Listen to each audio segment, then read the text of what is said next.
Hello everyone.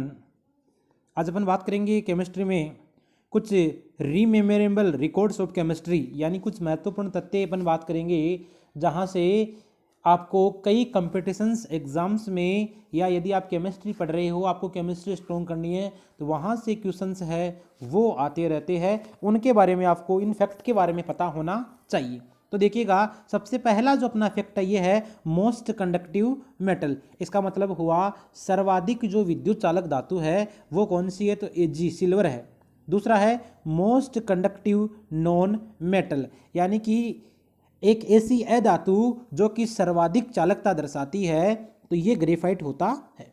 ये एक प्रकार का एलोट्रोप होता है, कार्बन का अपर रूप होता है, ग्रेफाइट होता है, जो इसकी खोज की गई थी बकमिंस्टर फ्लोरीन सर के द्वारा। नेक्स्ट देखिएगा, नेक्स्ट है मोस्ट पॉइजनस एलिमेंट, सर्वाधिक विषैला तत्व है Pu plutonium. Most electronegative element, सबसे अधिक विद्युत ऋणी तत्व होता है फ्लोरीन। विद्युत ऋणता वो होती है जहां से इलेक्ट्रॉन को आकर्षित करने की क्षमता के बारे में आपको बताता है। फ्लोरीन की विद्युत ऋणता होती है 4। फ्लोरीन के बाद में अपन बात करते हैं तो ऑक्सीजन की होती है। ऑक्सीजन की जो विद्युत ऋणता होती है वो होती है 3.5। उसके बाद में आ गया आपका नाइट्रोजन। नाइट्रोजन की होती है 3.0, ये होती है। नेक्स्ट अपने पास में most electropositive radio active element, यानी सबसे अधिक विद्युत धनी रेडियो एक्टिव तत्व है Fr यानी फ्रेंशियम। फिर है मोस्ट इलेक्ट्रोवेलेंट कंपाउंड, जो विद्युत संयोजी यौगिक है यह है caesium fluoride. Most covalent compound molecule, यानी जिसमें सबसे अधिक संयोजी गुण देखने को मिलते हैं वो कंपाउंड आपका है डायमंड। मोस्ट स्टेबल कार्बोनेट, तो सबसे ज़्यादा स्टेबल कार्बोनेट है CS2CO3, यानी सीजियम का कार्बोनेट होता है ये। नेक्स्ट अपने पास में है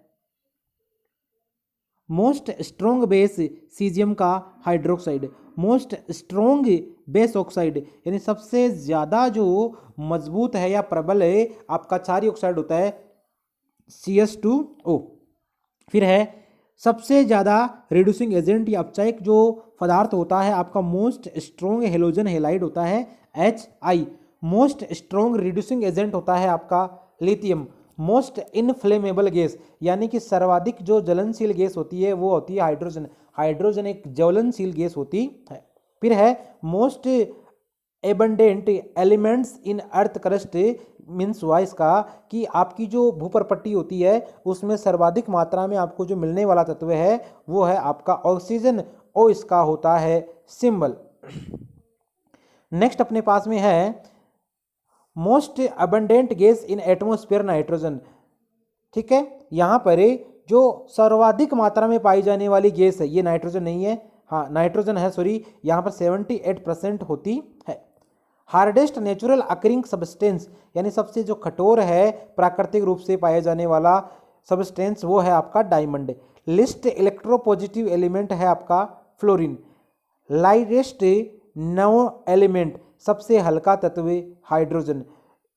ठीक है, जाना जाता है ये।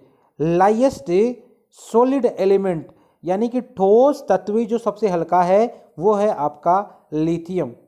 फिर नेक्स्ट देखिएगा अपने पास में लाइएस्ट गैसियस नॉन मेटल, यानी गैसीय अधातु कौन से है आपके, ये मेटल है, मेंटल नहीं, ध्यान दीजिएगा, तो हाइड्रोजन। लाइएस्ट या लाइटेस्ट मेटेलोइड उपधातु, सबसे कम हल्की उपधातु कौन सी होती है, बोरोन, ये होती है 3.3 ग्राम पर cc।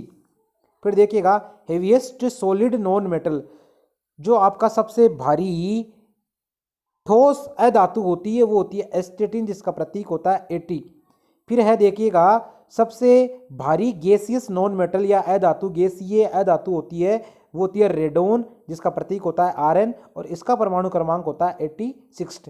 फिर है हेवीएस्ट नेचर अकरिंग सब्सटेंस, वो है आपका यूरेनियम, यानी कि इसका मतलब हो गया ऐसा सब्सटेंस या ऐसा कोई पदार्थ होता है जो सबसे भारी होता है नेचर में, वो कौन सा होता है आपका यूरेनियम। नेक्स्ट देखिएगा, उसके बाद में अपने पास में है हेवीएस्ट मेटेलोइड, सबसे भारी उपधातु टेल्यूरियम, तो इसका जो होता है वेट होता है 6.23 ग्राम पर सीसी। लार्जेस्ट एटॉमिक साइज, सबसे ज़्यादा परमाणु त्रिज्या होती है सीजियम की। इनस्टेबल एलिमेंट होता है, ये अस्थायी होता है। लार्जेस्ट केटायन साइज, ऐसा धनायन जिसकी साइज सबसे ज़्यादा होती है तो वो कौन सा होता है, सीजियम प्लस। लार्जेस्ट एनायन, ऐसा एनायन जो सबसे बड़ा होता है तो एस्टेटिन पे नेगेटिव चार्ज होगा। स्मॉलेस्ट एनायन, सबसे छोटा एनायन F- होता है। F- क्यों बोला गया, क्योंकि देखो यहाँ पर आवर्त सारणी की बात करते हो आप, एक आवर्त में ऊपर से नीचे जाते हो तो वहाँ पर जो साइज होती है वो क्या होती है, डिक्रीज होने लग जाती है, तो वो सबसे छोटा एनायन हो गया। स्मॉलेस्ट एटॉमिक साइज की बात करते हैं अपन एलिमेंट के बारे में, तो उसका करेक्ट आंसर होता है आपका हाइड्रोजन। नेक्स्ट देखिएगा, तो ये अपने पास में कुछ इंपॉर्टेंट क्वेश्चंस थे यहाँ पर, इससे रिलेटेड कुछ महत्वपूर्ण फैक्ट्स थे। अब नेक्स्ट देखिएगा, अगला अपने पास में हाईएस्ट टेंजाइल स्ट्रेंथ एलिमेंट, यानी जिसकी तनन सामर्थ्य सबसे ज़्यादा होती है तो ऐसा एलिमेंट अपना है boron. Highest IP element, IP का मतलब होता है आयोनाइजेशन पावर, आयनन विभव जिसकी होती है सबसे ज़्यादा वो हो गया आपका helium. Highest electron affinity element, सबसे ज़्यादा विद्युत जो आपकी बंधता होती है वो तत्व होता है क्लोरीन की, जो आपकी बंधता होती है वो सबसे ज़्यादा होती है। लोएस्ट आईपी एलिमेंट, यानी कि जिसका आयनन विभव सबसे कम होता है वो होता है caesium. Oldest known halogen element, next अपने पास में ओल्डेस्ट नोन हेलोजन एलिमेंट, यानी कि सबसे पुराना जो हेलोजन तत्व है वो आपका क्लोरीन है। ओल्डेस्ट नोन इनर्ट गैस, सबसे पुरानी जो अक्रिय गैस है वो आपकी आर्गन है। Largest noun inert gas, latest, sorry ये लेटेस्ट है, लेटेस्ट नॉन इनर्ट गैस, सबसे हाल ही में या सबसे नई जो इनर्ट गैस है वो आपकी रेडोन है, इसका एटॉमिक नंबर होता है 86। नेक्स्ट देखिएगा, यहाँ पर अपने पास में है ओनली स्टेबल लिक्विड मेटल, केवल स्थायी जो द्रव्य है धातु है वो है आपकी mercury Hg। Only radio active liquid metal, इसका मतलब हुआ कि केवल रेडियो एक्टिव द्रव्य धातु वो है francium. Only liquid non metal, द्रव्य अधातु केवल bromine. Only element infinity without neutron, यानी कि जिसके पास में न्यूट्रॉन अब्सेंट होते हैं तो देखिएगा जो हाइड्रोजन होता है जिसको कहते हो 1H1। अब आप यहाँ पर न्यूट्रॉन की संख्या निकालोगे तो द्रव्यमान संख्या में से क्या निकालोगे, आप यहाँ पर परमाणु क्रमांक निकालोगे या प्रोटॉनों की संख्या निकालोगे, तो 1 में से 1 जाएगा तो 0। तो एकमात्र एलिमेंट आपका जो हाइड्रोजन होता है उसके पास में न्यूट्रॉन नहीं होते हैं। नेक्स्ट है only element having separate name and symbol of its isotype, यानी कि एक ऐसा एलिमेंट जो आपका सेपरेट नेम रखता है, अलग अलग नेम रखता है, लेकिन उसके जो सिंबल होते हैं, उसके आइसोटाइप के सिंबल होते हैं वो भी अलग होते हैं। 1H1 हाइड्रोजन का सिंबल, इसको बोलते हैं प्रोटियम, ये होता है D2, ठीक है, इसको कहते हैं ड्यूटीरियम, और ये T3 होता है ट्राइटियम। अब देखिएगा समस्थानिक क्या होते हैं, आपके आइसोटोप क्या होते हैं। अब ध्यान से देखना, मैं बताने जा रहा हूं यहाँ पर आपको समस्थानिक या आइसोटोप क्या होते हैं। देखना, यहाँ पर वे तत्व, या आप कह सकते हो एक ही प्रकार के वे तत्व जिनके एटॉमिक नंबर या जो परमाणु क्रमांक होते हैं वो तो समान होते हैं, जिनके परमाणु क्रमांक समान होते हैं, लेकिन उनके द्रव्यमान संख्या की जहां बात आती है तो वो द्रव्यमान संख्या उनकी अलग अलग होती है, उन्हें क्या कहा जाता है, समस्थानिक कहा जाता है।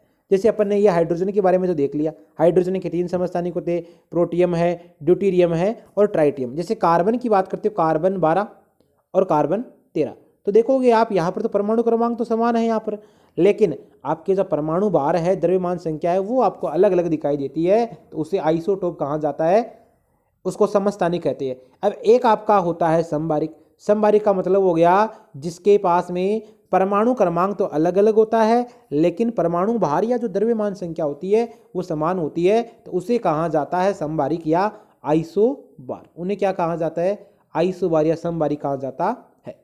आगे देखिएगा, यहाँ पर अगला जो तथ्य बताया गया फर्स्ट मैन मेड एलिमेंट, यानी कि सबसे पहला जो मानव के द्वारा बनाया गया तत्व है वो कौन सा है आपका प्लूटोनियम है। नेक्स्ट है in benzene carbon atoms are, तो देखो बेंजीन की बात करते हो तो बेंजीन रिंग ये होती है आपकी, ये यहाँ पर इसमें पाई बॉन्ड लगे होते हैं। अब आप जानते हो यहाँ पर इस बेंजीन के प्रत्येक कार्बन पर हाइड्रोजन उपस्थित होता है। अब आपको यहाँ हाइड्रोजन बताने हैं। अब हाइड्रोजन यदि आपको बताने हैं तो प्रत्येक कार्बन पे एक हाइड्रोजन होने वाला है। अब ध्यान से देखिएगा, आप इसकी हाइब्रिडाइजेशन या उसके संकरण की बात करते हो तो संकरण में केवल सिग्मा बंध के इलेक्ट्रॉन भाग लेते हैं। यहाँ देखते हो तो देखो एक सिग्मा बंध हो गया, दूसरा सिग्मा बंध ये हो गया, पाई बंध के इलेक्ट्रॉन भाग नहीं लेंगे, तीसरा सिग्मा बंध ये हो गया। टोटल सिग्मा बंध कितने 3 है और n का मान यदि 3 आता है तो आपका संकरण क्या हो जाता है वहां sp2 हो जाता है। नेक्स्ट देखिएगा in methane and ethane molecules the carbon atoms are, तो एथेन मोलिक्यूल की बात कर लो चाहे मेथेन की मोलिक्यूल की बात कर लो, मेथेन मोलिक्यूल में क्या होता है कार्बन परमाणु 4 हाइड्रोजन द्वारा जुड़ा रहता है सिग्मा बॉन्ड के द्वारा। अब देखो इसमें टोटल सिग्मा बॉन्ड कितने हैं 4 सिग्मा बॉन्ड है। अब यदि इसके पास में 4 सिग्मा बॉन्ड है इसका मतलब इसके पास में जो आपका संकरण निकल के आता है वो कौन सा निकल के आएगा sp3 संकरण निकल के आता है। नेक्स्ट देखिएगा in ethynyl molecule carbon atom says, ethylene molecule की अपन बात करते हैं तो देखो एथिलीन की बात करते हो तो इसकी संरचना ये होती है CH2 डबल बॉन्ड CH2। इसमें भी आपको क्या देखना है, आपको देखना है संकरण देखना है। तो देखो एक सिग्मा बंध तो ये हो गया, दूसरा सिग्मा बंध ये हो गया, तीसरा सिग्मा बंध ये हो गया। टोटल सिग्मा बंध कितने हैं 3 है, तो यहां पर संकरण निकल के क्या आएगा sp2 निकल के आता है। नेक्स्ट देखिएगा अपने पास में ये है कि petroleum is a mixture of solid liquid and gas का, जो आपका पेट्रोलियम होता है ये मिश्रण होता है ठोस द्रव्य और गैस का। ये एक प्रकार के होते हैं हाइड्रोकार्बन्स होते हैं। हाइड्रोकार्बन वो होते हैं जो हाइड्रोजन और कार्बन से मिलकर बने होते हैं। Next red variety of HGS is known as, यानी कि जो आपका मर्करी सल्फाइड है इसकी जो रेड वेराइटी होती है लाल वेराइटी होती है उसको वर्मिलियन के नाम से जाना जाता है। नेक्स्ट है आयरन पायराइट है APS2 है, इसको किस नाम से जाना जाता है तो फुल्स गोल्ड मूर्खों का सोना इस नाम से जाना जाता है। Next platinum is known as, platinum को कहा जाता है व्हाइट गोल्ड सफेद सोना। नेक्स्ट देखिएगा petroleum is known as, petroleum is known as, petroleum को जाना जाता है लिक्विड गैस, इसको क्या कहा जाता है लिक्विड गोल्ड कहा जाता है, लिक्विड यानी द्रव्य सोना कहा जाता है किसको पेट्रोलियम को। अब देखो आपका 24 कैरेट गोल्ड होता है वो होता है प्योर गोल्ड, वो सबसे शुद्ध सोना होता है फिर देखिएगा 90% कॉपर एंड 10% यदि उसमें आपने क्या मिला दी एल्यूमिनियम मिला दी तो ये हो गई आपकी मिस धातु हो गई है। अब देखो इसको कहा जाता है रोल्ड गोल्ड कहा जाता है।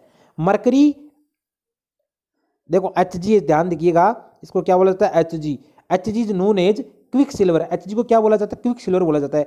ग्रेफाइट को क्या कहते हैं इसको बोलते हैं प्लम्बेगो या ब्लैक लेड कहते हैं, काला शीशा कहा जाता है। जैसे आपकी जो पेंसिल होती है तो उस पेंसिल की जो नोक होती है वो एक प्रकार का काला शीशा ही होती है। Platinum is known as, platinum को कहा जाता है एडम्स कैटालिस्ट। फिर है कंसंट्रेट HNO3 को क्या कहा जाता है तो एक्वा फोर्टिस कहा जाता है। नेक्स्ट है lowest quality of coal is known as, यानी कि जो कोयला होता है उसकी सबसे निम्नतम क्वालिटी होती है वो लिग्नाइट कोयले में पाई जाती है। H2SO4 is known as battery, यानी बैटरी में आप जो सल्फ्यूरिक अम्ल यूज में लेते हो उसको कहा जाता है ऑयल ऑफ विट्रोयल और एसिड, उसको क्या बोला जाता है ऑयल ऑफ विट्रोयल या अम्ल कहा जाता है। फिर देखिएगा lead acetate is known as, जो आपका लेड एसिटेट होता है इसको किस नाम से जाना जाता है तो इसको जाना जाता है सुगर ऑफ लेड, इसको किस नाम से जाना जाएगा लेड की sugar. Peroxy monosulphuric acid H2SO5 is known as, peroxy monosulphuric acid होता है इसको कहा जाता है कीरो एसिड या कीरो अम्ल। नेक्स्ट देखिएगा फ्यूमिंग सल्फ्यूरिक एसिड ये होता है H2S2O7 इज नोन एज सदुम सल्फ्यूरिक अम्ल, इसको जाना जाता है तो इसको कहते हैं नॉर्दर्सन एसिड कहा जाता है। HCN हाइड्रोजन साइनाइड एसिड को किस नाम से जाना जाता है तो इसको कहते हैं प्रोइक acid.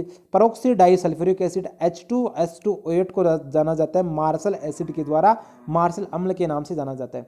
Potassium is known as potash और परल एस कहा जाता है। कैल्शियम कार्बोनेट को क्या कहा जाता है? तो इसको कहते हैं आइसलैंड स्पार कहा जाता है। फिर अपने पास में है, देखिएगा ये है CA3PO4 का होल 23 कैल्शियम फोस्फेट, इसको जाना जाता है बोन एस के नाम से। Deposit of impure CaCO3 is known as coral. Animal charcoal क्या होता है? तो बोन ब्लैक होता है। ग्रीन न्यूट्रियल उसका फॉर्मूला होता है FeSO4 7s2 है, इसको किस नाम से जानता है? कॉपर के नाम से। फिर नेक्स्ट देखिएगा अपने पास में है black impure variety of diamond, यानी जो आपका हीरा होता है उसमें उसकी अशुद्ध जो वेराइटी होती है, काली अशुद्ध वेराइटी, उसको कहते हैं कार्बोंडो। Mother liquor of sea water after crystallisation of NaCl is known as, यानी इसका मतलब क्या हुआ? तो क्रिस्टलीकरण के बाद में जो आपका NaCl होता है जो समुद्री वाटर में पाया जाता है उसे कहते हैं बिटरन के नाम से जाना जाता है। Ferrous ferricyanide is known as Turnbull's blue, इसको क्या कहते हैं? ट्रबल्स ब्लू कहते हैं। फिनोल, फिनोल को क्या बोला जाता है? C6H5O, इसको कार्बोलिक एसिड कहते हैं। इथाइलिन डाइक्लोराइड, जो आपका इथाइलिन डाइक्लोराइड होता है इसको डच लिक्विड के नाम से जाना जाता है। सॉल्यूशन किसका? इसका टेट्रा एथिलेट एंड ये एथिलीन ब्रोमाइड, इसका यूज किया जाता है एंटी नोक में, यानी अपस्फटन रोधी में किया जाता है। इन मोटर फ्यूल में इसको कहते हैं एथिल फ्लूइड कहा जाता है। नेक्स्ट देखिएगा अपने पास में है an explosive mixture of trinitrotoluene and ammonium nitrate, यानी ट्राई नाइट्रो जो टोलुइन होता है और अमोनियम जो नाइट्रेट होता है इसको एमाटोल के नाम से जाना जाता है। Petroleum is known as, petroleum किस नाम से जानते हैं? ऑयल, तेल, mineral oil, rock, crude oil और ग्रेन एल्कोहल के नाम से जानते हैं। नेक्स्ट देखिएगा अपने पास में है जो आपका मेथिल एल्कोहल होता है इसको बोला जाता है cast spirit, cast alcohol, wood alcohol, wood naphtha बोला जाता है और वुड स्पिरिट या कास्ट स्पिरिट कहते हैं। नाइट्रोबेंजीन को किस नाम से जाना जाता है? तो इसको ऑयल ऑफ मीराबेन के नाम से जाना जाता है। मिथाइल सिलेट को किस नाम से जाना जाता है? तो इसको कहा जाता है ऑयल ऑफ विंटर ग्रीन, यानी कि इसको विंटर ग्रीन के तेल के नाम से जाना जाता है। फिर है 100% जो प्योर एथिल एल्कोहल होता है उसको किस नाम से जानते हैं? तो इसको बोला जाता है एब्सोल्यूट एल्कोहल, परिशुद्ध एल्कोहल कहा जाता है। नेक्स्ट देखिएगा अपने पास में है phenyl salicylate is known as, इसको सेलोल के नाम से जाना जाता है। An explosive mixture of ammonium nitrate and aluminium powder को किस नाम से जाना जाता है? तो इसको एमोनल के नाम से जाना जाता है। अब देखो आयोडीन का जो मिक्सचर होता है एल्कोहल के साथ इसको कहा जाता है टिंक्चर आयोडीन, इसको किस नाम से जाना जाएगा? आयोडीन का टिंक्चर नाम से जाना जाता है। इसमें एल्कोहल की जो मात्रा होती है वो 2 से 3% होती है, बाकी जो सॉल्यूशन होता है वो जल का होता है आपका। नेक्स्ट देखिएगा अपने पास में है यहां पर oxalic acid is obtained from, जो आपका ऑक्जेलिक अम्ल होता है ये आपको कहाँ से प्राप्त होता है? तो केन शुगर, जो गन्ना शुगर होती है, और सोरल जो प्लांट होते हैं वहां से प्राप्त होता है। Malic acid is obtained from, जो आपका मैलिक एसिड होता है वो आपको कहाँ से प्राप्त होता है? तो ये APL से प्राप्त होता है। लैक्टिक एसिड को किस नाम से जाना जाता है? तो लैक्टिक एसिड होता है सोवर मिल्क के नाम से जाना जाता है। जो आपका लैक्टिक एसिड होता है ये आप जानते हो अवायवीय श्वसन की क्रिया के दौरान बनता है। जैसे आप कई बार अधिक देर तक पैदल चल गए तो उससे क्या होता है कि आपकी जो मांसपेशियां होती है उन मांसपेशियों में दर्द वगैरह होने लग जाता है। वो किस कारण होता है? वहां पर श्वसन की क्रिया के दौरान अवायवीय श्वसन होता है, वो किस कारण होता है? लैक्टिक एसिड के जमने के कारण होता है। सिट्रिक एसिड है वो कहाँ से प्राप्त होता है? तो ये लेमन या नींबू में पाया जाता है। ग्लिसरीन कहाँ से प्राप्त होता है? ओलाइव ऑयल उससे प्राप्त होता है। यूरिक एसिड है ये आपको यूरिन या मूत्र से प्राप्त होता है। जो फॉर्मिक एसिड होता है ये आपको रेड एंट्स यानी लाल चिट्टी से प्राप्त होता है। ये होता है HCOOH, इसे सबसे पहले लाल चिट्टी से प्राप्त किया गया था, इसलिए इनको बोला जाता है फॉर्मिका। नेक्स्ट देखिएगा जो आपका LPG होता है इस LPG को कहते हैं लिक्विड पेट्रोलियम गैस। MIC को बोला जाता है मिथाइल आइसोसाइनेट, या इसको बोला जाता है पॉइजनस गैस। जो मिथाइल आइसोसाइनेट होता है इसकी यदि बात करते हैं तो इसका सूत्र होता है CH3NCO, डबल बॉन्ड, ये डबल बॉन्ड यहाँ पर। ये जो मिथाइल आइसोसाइनेट है इसकी बात करें तो देखो यहाँ पर 3 दिसंबर की बात है और 1984 की बात है। यहाँ पर जो भोपाल है, एमपी में पड़ता है ये भोपाल, वहाँ पर एक यूनियन कार्बाइड फैक्ट्री थी और उस यूनियन कार्बाइड फैक्ट्री में इस MIC गैस का रिसाव हो गया था। उस रिसाव हो जाने के कारण वहाँ पर कई हजारों व्यक्तियों की मृत्यु हो गई थी और आज उसका इतना इफेक्ट है कि वहाँ पर यदि आज भी कोई व्यक्ति जन्म लेता है, आज भी कोई बच्चा जन्म लेता है तो उसके शरीर में कोई ना कोई विकृति आज भी रहती है। इसका इतना इफेक्ट है किसका, इस MIC का, मिथाइल आइसोसाइनेट का। तो एक प्रकार से ये पॉइजनस गैस होती है, जहरीली गैस होती है। नेक्स्ट देखिएगा NMR क्या होता है, न्यूक्लियर मैग्नेटिक रेजोनेंस होता है, नाभिकीय चुंबकीय अनुनाद। ESR क्या होता है, इलेक्ट्रॉन स्पिन रेजोनेंस, इलेक्ट्रॉन चक्रण अनुनाद। EPR that is ESR is, तो आपका जो EPR होता है यही होता है, ESR होता है और इसको बोलते हैं इलेक्ट्रॉन पैरामैग्नेटिक रेजोनेंस, यानी इलेक्ट्रॉन प्रति चुंबकीय अनुनाद बोला जाता है। फिर देखिएगा DDT, ये जो DDT होता है आपका,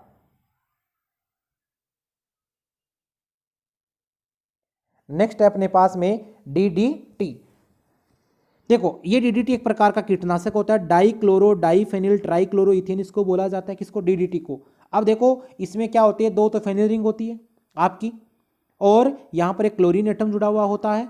डाइक्लोरो डाइफेनिल ट्राइक्लोरो इथेन होता है, एक प्रकार का कीटनाशक होता है, आजकल इसका यूज बंद कर दिया गया है।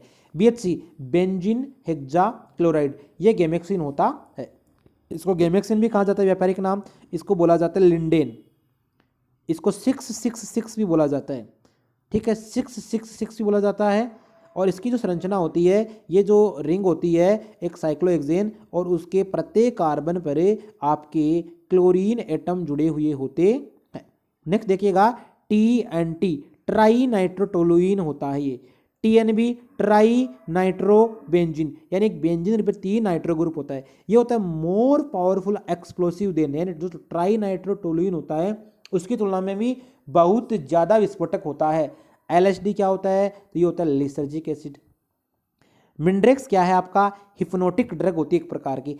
Element which is kept in water, यानी कि ऐसा कोई तत्व जिसको पानी में रखा जाता है, तो ये है वाइट फॉस्फोरस, यानी जो सफ़ेद फॉस्फोरस होता है इसको पानी में रखते हैं। नेक्स्ट देखना आप, element which is kept in kerosene oil, यानी कि केरोसिन ऑयल में रखने वाले तत्व कौन से, सोडियम है, पोटेशियम है, रुबिडियम है और सीजियम, इनको केरोसिन में रखा जाता है। केरोसिन में इसलिए रखा जाता है क्योंकि जब इनको आप खुला छोड़ देते हो या वायु की उपस्थिति में रख देते हो तो ये तुरंत वायु से क्या कर लेते हैं, क्रियाशीलता ज़्यादा होती है तो वायु से क्रिया कर लेते हैं और वहाँ पर आग लगने की या विस्फोट होने की संभावना रह जाती है। देखो element which sublimise on heating, ऐसा कोई एलिमेंट है, वो तत्व है जिसको आप हीट करते हो तो वो ऊर्ध्वपातित होता है, तो उसका एग्जांपल क्या बताओगे, आयोडीन। ऊर्ध्वपातित जानते हो, ऊर्ध्वपातन होता है जब आप कोई सॉलिड पदार्थ है या ठोस पदार्थ है उसको गर्म करते हो तो वो वहां से द्रव अवस्था में परिवर्तित नहीं होगा, सीधा किस में परिवर्तित हो जाएगा, गैसीय अवस्था में परिवर्तित हो जाता है।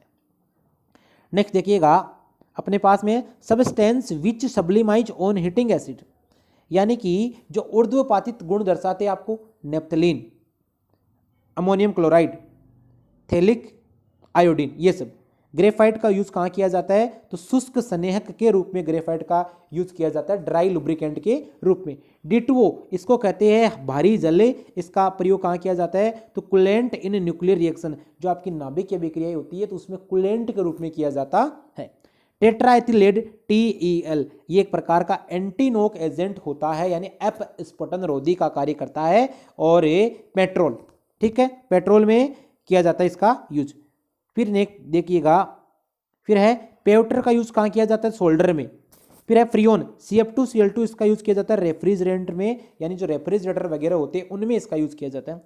फॉर्मेलिन होता है आपका 40% जलीय विलीन, किसका, फॉर्मएल्डिहाइड का जो 40% जलीय विलीन होता है उसको फॉर्मेलिन कहते हैं और इसका प्रयोग किया जाता है प्रिजर्वेटिव में, यानी खाद्य पदार्थ होते हैं उनके परिरक्षण में इसका प्रयोग किया जाता है। नेक्स्ट देखिएगा अपने पास में कुछ इंपॉर्टेंट फैक्ट्स है। नेक्स्ट है oxyacetylene flames is used for cutting and welding of metals, जो आप जानते हो कि जो ये काम वगैरह करते हैं लोहार वगैरह का या जो कई लोहे का काम करते हैं तो वो जो कटिंग वगैरह करते हैं उस लोहे की, और वेल्डिंग उनको जोड़ने का जो कार्य करते हैं, वहां पर से जो ज्वाला निकलती है, वहां पर से जो आग दिखाई देती है, वो आपकी होती है ऑक्सी एसिटिलीन ज्वाला होती है। फिर है स्टेगर्ड फॉर्म और rotational and conformational isomers are more stable than the eclipsed form. इसका मतलब ये होता है कि जो आपके सांतरिक रूप होता है किसका, घूर्णन समायुता में और आपकी संरूपण समायुता में, ये ज्यादा होती है, ज्यादा स्थायी होती है किसकी तुलना में, इस घर्षित की तुलना में। तो सांतरिक रूप हमेशा ज्यादा होता है किसकी तुलना में, घर्षित की तुलना में ज्यादा स्थायी होता है। Phenol is acidic due to resonance effect, यानी जो आपका फिनोल होता है उस फिनोल में आपको अनुनाद देखने को मिलता है और इस अनुनाद के कारण ये बहुत ज़्यादा एसिडिक या अम्लीय प्रकृति का होता है। फिर देखिएगा अपन बात करते हैं मेटामेरिज्म की, यानी जो मध्यायुता कौन कौन से कंपाउंड दर्शाते हैं, तो कीटोन, केवल कीटोन है और ether and amine group on inorganic compounds can exhibit in phenomenon of metamerism, ये सभी मध्यायुता दर्शाते हैं। जैसे मध्यायुता की बात करते हैं, जैसे ये मेरे पास में कोई कंपाउंड दे रखा है, मान लो यहाँ पर ये मेरे पास में कोई कंपाउंड दे रखा है, अब यहाँ पर ये कंपाउंड कीटोन है आपका, मध्यायुता का मतलब हो गया आप इस कीटोन की पोजीशन को चेंज कर दो, ये कीटोन को यहाँ रख दो, ठीक है, इस कीटोन को आपने यहां पर रख दिया है, तो ये आपका मध्यायुता के बारे में बताता है। नेक्स्ट देखिएगा अपने पास में कॉमर्शियल एल्कोहल, जो व्यापारिक एल्कोहल होता है रेक्टिफाइड, ठीक है, स्प्राइड, इसको रेक्टिफाइड स्पिरिट कहते हैं। इसमें किस किस की मात्रा होती है, तो 95.6 तो इसमें होता है एथिल एल्कोहल और 4.4 वाटर होता है। वाइन कंटेंट, जो वाइन वगैरह होती है, शराब वगैरह, इसमें 12% एथिल एल्कोहल होता है। बियर में कितना एल्कोहल होता है, 4% एथिल एल्कोहल। तो बियर में तो एल्कोहल की मात्रा बहुत कम होती है, 4% ही होती है, जो आपकी वाइन होती है उसमें 12% होती है। विस्की की बात करेंगे अपन, विस्की नाम सुना होगा आपने विस्की, तो विस्की में होता है 40 से 50% एल्कोहल की मात्रा होती है, एथिल एल्कोहल की मात्रा 40 से 50% तक होती है।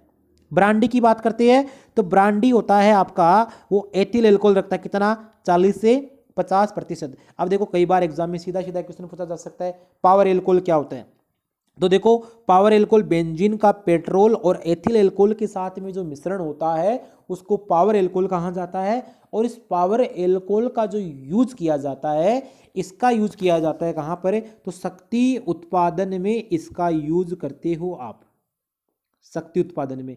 नेक्स्ट देखिएगा अपने पास में दे रखा है मिथाइलेटेड स्पिरिट डीनेचुरेटेड एल्कोहल, यानी कि जो विकृतीकृत एल्कोहल होता है और मिथाइलित, यानी जिसमें क्या मेथिल स्पिरिट होती है आपकी एथिल एल्कोहल विथ 4%, तो उसमें मेथिल एल्कोहल मिला रहता है, with some traces of acetone, उसमें एसीटोन की मात्रा होती है, पिरिडिन होता है और सम कलरिंग मैटर होता है जैसे कैल्शियम सल्फेट उसमें मिला रहता है। फिर है विनेगर, जो विनेगर है ध्यान दीजिएगा, ये विनेगर आप जानते हो कई प्रकार के खाद्य पदार्थ बनाते हैं उनके परिरक्षण में इसका प्रयोग किया जाता है। तो विनेगर में क्या होता है, 10% एसिटिक एसिड होता है। सिरका जानते हो ना, एसिटिक एसिड, ये होता है CH3COOH।